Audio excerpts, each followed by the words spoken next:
Hello fellow cyborgs, and welcome to the last 0 by 19 update of the year. In these videos I tell you about the books that I've recently read, the books that I've recently hauled, the remaining number on my physical TBR shelf, and what I am currently reading or reading next.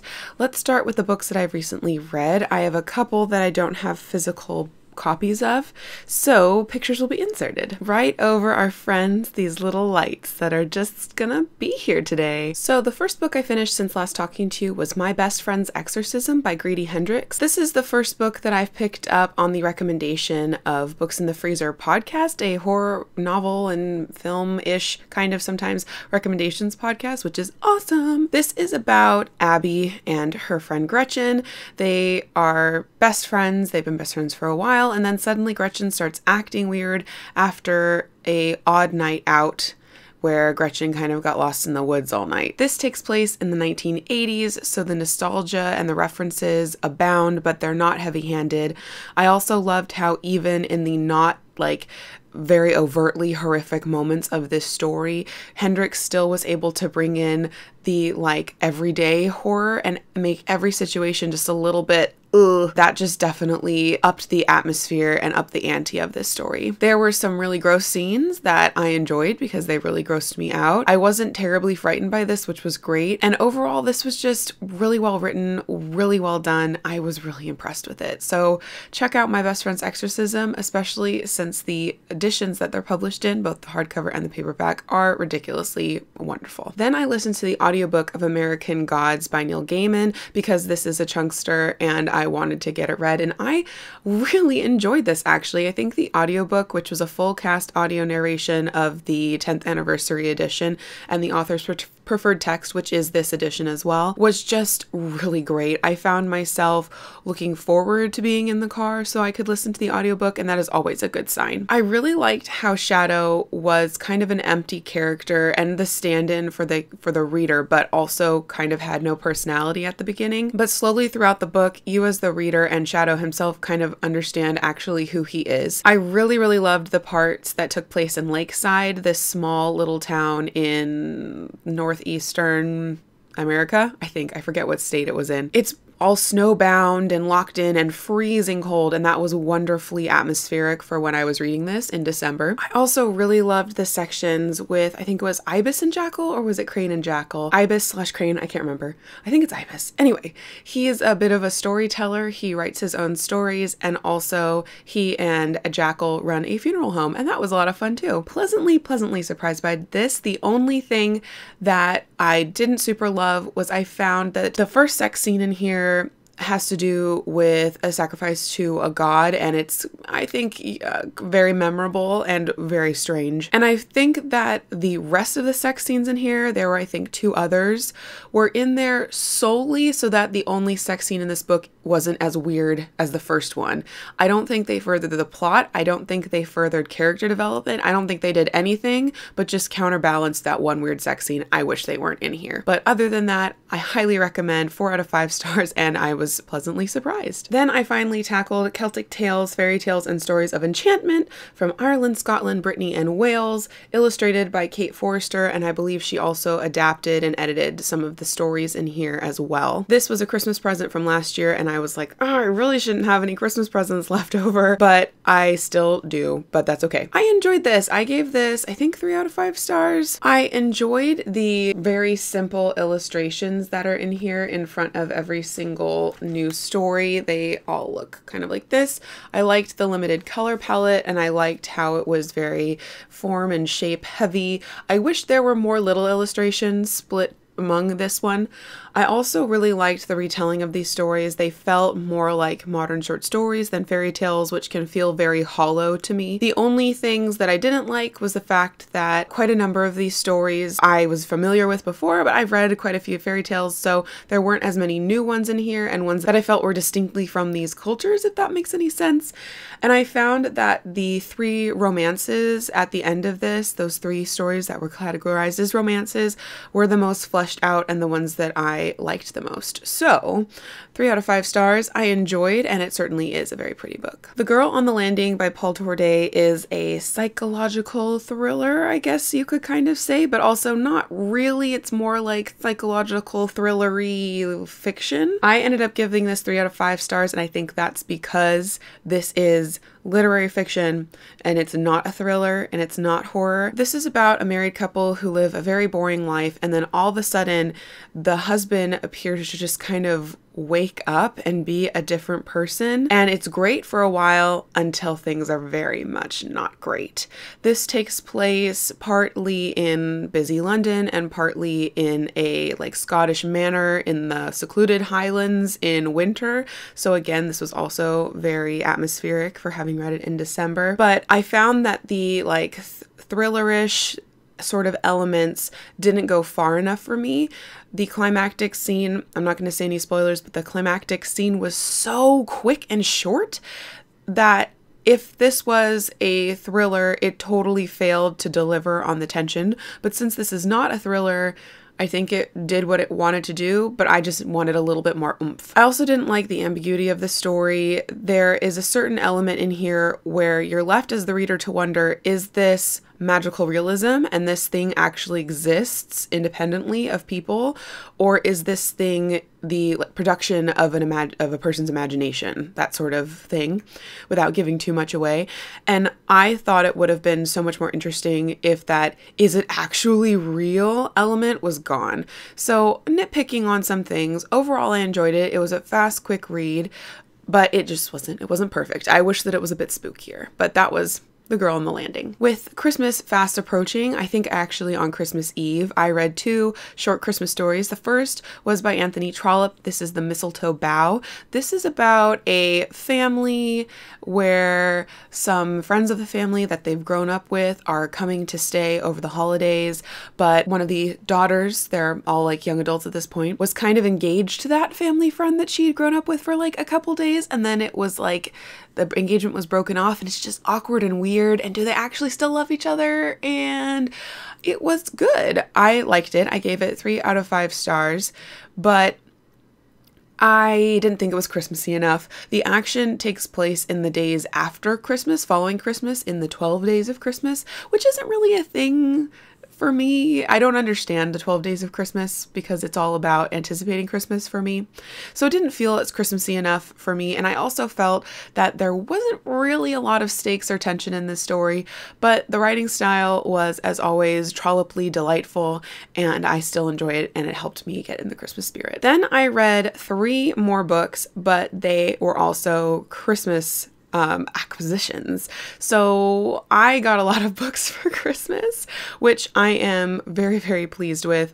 I added 15 books to my physical TBR though. So that's I mean, I can't really complain, can I, guys?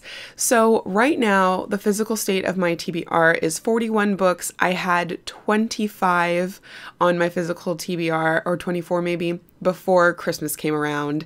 So let me show you the books that I've already read that were Christmas gifts, and then I'll get into all of the other books that I have hauled. This is the other Christmassy short story that I read on Christmas Eve. This is Birdie's Escapade by Kenneth Grahame, illustrated by Ernest H. Shepard. This is a little short story that takes place around Christmas, written by the author of The Wind in the Willows. This is about the pig Birdie who decides to go caroling. He brings his bunny buddies along with him, and then the caroling doesn't go very well, but there is a Christmas feast. This was cute. It wasn't as Christmassy as I was hoping. It almost felt like this was more a winter story, but then after the fact, they decide that it took place on Christmas Eve.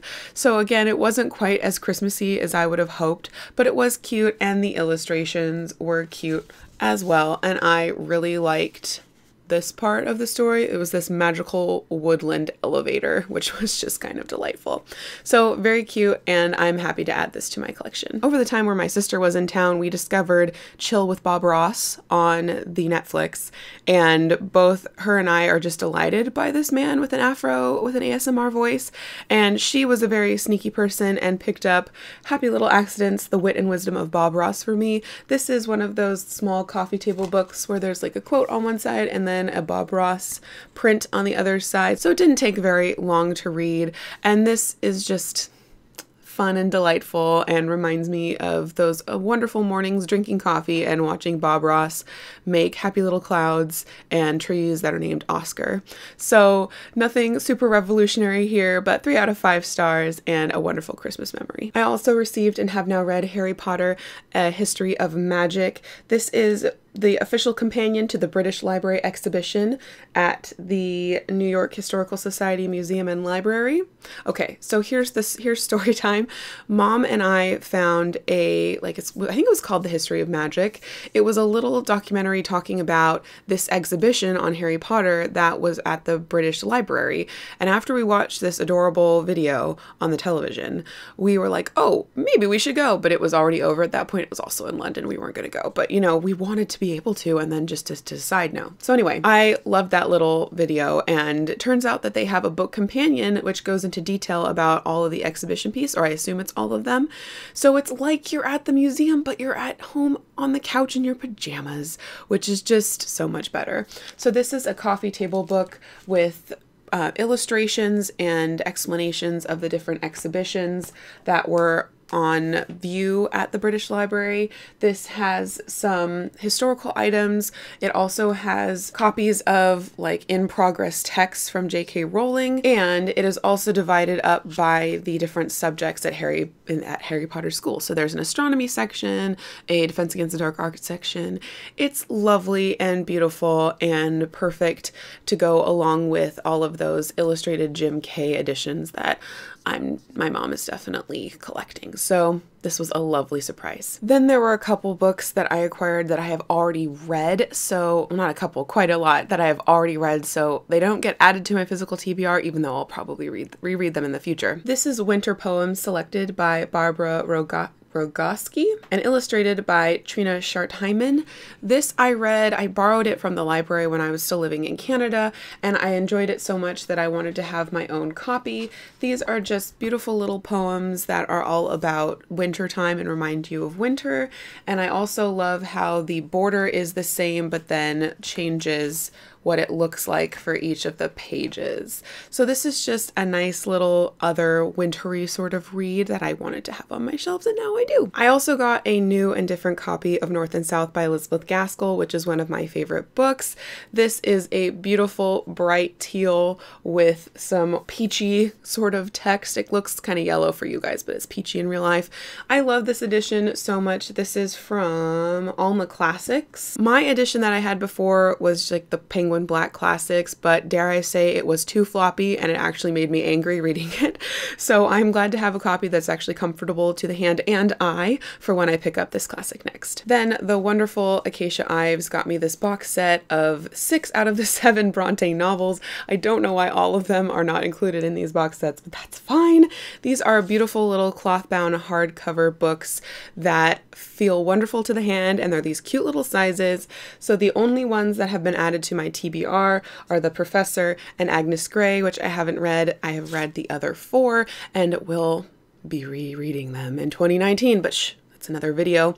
So these are just beautiful little books, and I am so excited to show you them more in the flesh when I actually read them and can talk about them with you. But beautiful little box collection from, I think it's Sirius Books.